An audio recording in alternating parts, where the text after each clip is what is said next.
voilà, en fait, ça a coupé. Ça a coupé direct. Donc, j'étais en train de parler de bleu. De bleu saphir. Le saphir est en fait, tu sais que le saphir était l'incarnation royale de l'océan et de la portée royale océanique. La représentation d'un côté cachée en tant que déesse océanique et fille de Dieu, bien sûr, et cachée, bien sûr, on va dire. Vertine représente un peu mon côté connecté à la nature. Et en fait, elle représente en fait la pureté royale naturelle et l'attachement à la nature, bien sûr. Mais son pouvoir est relié à la nature. Le saphir, c'était relié à l'océan. Maronnette, c'est relié.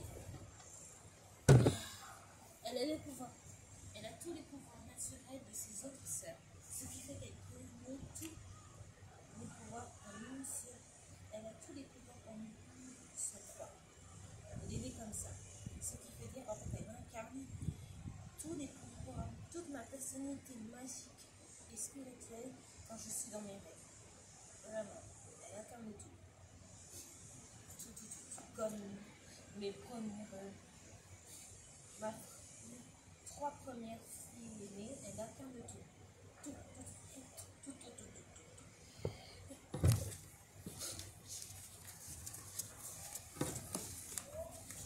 Oh, c'est vrai que j'ai pas eu le temps de la terminer, mais je vais vous montrer dans une prochaine vidéo terminée cette fois. Dans sa version terminée et évidemment, j'espère qu'elle vous plaît. Maintenant, passons à Summer. Ma fille qui a le pouvoir de la nature et de l'océan en même temps, les deux réunis. Elle est vraiment spéciale. Parce qu'elle incarne.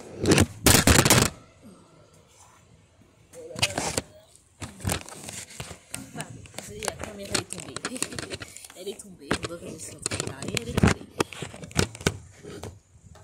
Elle incarne un peu mes deux personnalités. Ma personnalité aussi cachée et mon côté lien connecté à la nature. Elle incarne les deux en même temps. Et en même temps, ce pouvoir. Flore, et aussi, elle a tous les pouvoirs ultimes comme mes 3 premières filles ici et Maronnette, bien sûr. Évidemment, c'était la seconde partie de la vidéo que je devais vous poster aujourd'hui. La première partie, j'avais commencé avec Bleu Saphir. Je me suis arrêtée avec Bleu Saphir et j'ai commencé avec Bleu Saphir dans cette deuxième partie. Maintenant, j'espère que, parce que dans 3 prochaines vidéos, je vous mettrai les premières nées de la deuxième génération, les secondes nées de la seconde génération, ainsi que les prochaines nées de la seconde,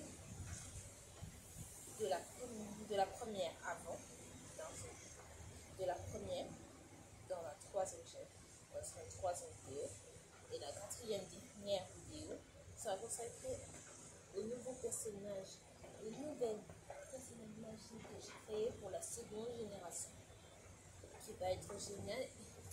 Je ferai une vidéo et surprise, je ferai une vidéo exclusive sur la présentation de la 3e, 4e, 5e, 6e, 7e, 8e, 9e, 10e, 11e génération que j'ai créée bien avant, bien après la première et la deuxième génération. Donc j'espère que vous allez aller dans cette vidéo et vraiment c'est très difficile parce que je vais devoir vous décrire chacun des personnages, leur personnalité, ainsi que leur pouvoir et ce qu'elles incarnent dans toutes une seule et même vidéo. Ça va être dingue. Et pour vous dire, ça va être dingue et stressant aussi.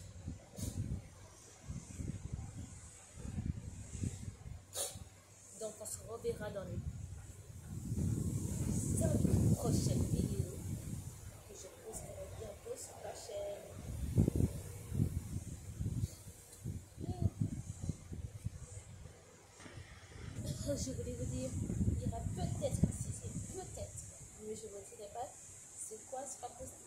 Vous allez devoir découvrir parce qu'il y aura une vidéo qui va annoncer c'est quoi cette vidéo va parler. On se verra